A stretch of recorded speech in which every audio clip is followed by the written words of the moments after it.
İndi diqqətlə qulaq asaq, görək onlar bir-birinə nə dedilər.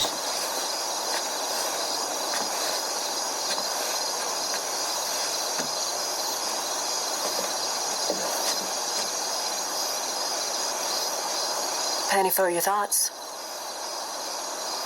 They're not even worth a penny.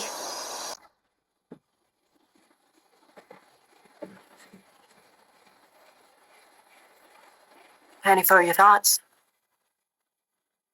They're not even worth a penny.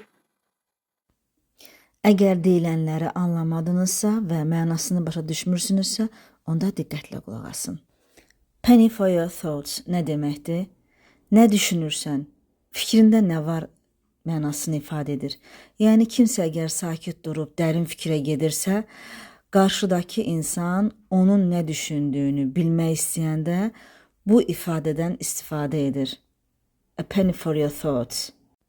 Burada oğlan qarşılığında nə deyir?